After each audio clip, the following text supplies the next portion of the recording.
Hello, good morning from Sean, citizen in the largest lunatic bin in the world. It's called Ireland.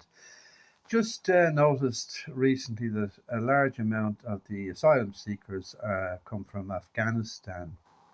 Now, Afghanistan has a population of approximately 40 million people, and most of them live in dire poverty.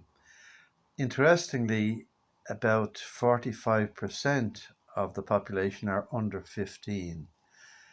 In her lifetime, a woman gives birth to 4.65 children, and the population is increasing at the rate of 2.33% per year. So it's growing quite rapidly, and they've no work for people there, so they're desperate. They leave the country, they try and find work in anywhere they can in other parts of the world. A considerable number of them have been arriving in Ireland recently, and when they land here on a plane, they say, we're fleeing from the Taliban persecution.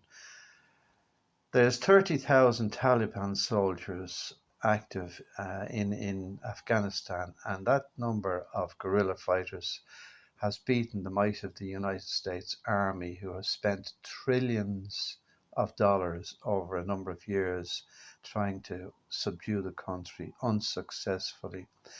If a fraction of that money had been put into helping the country, who knows? Anyway, that's all speculation.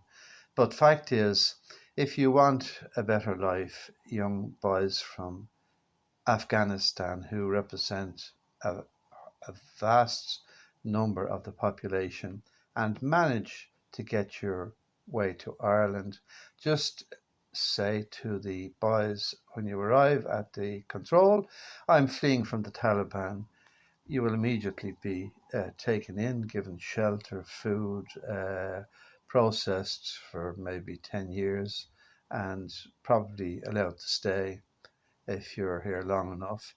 If you have a wife and 3 or 4 children at home, then they will be welcome to join you too. Now, I know as most of you are illiterate, cannot read or write, unfortunately, it will be very difficult for you to ever get a job here in Ireland. So you will be a permanent burden on the state and the taxpayer. But if Simon Coveney doesn't care, or Roger O'Gorman doesn't care, and the country is flush with money, we're supposed to be now one of the richest countries in the world. So we can well afford to help all you millions fleeing poverty and hardship in the third world. Goodbye from the largest lunatic asylum in the world. Talk to you again soon. Don't forget to check out my website, The Deadliest Ever Irish Coalition Government. Cheers. Bye.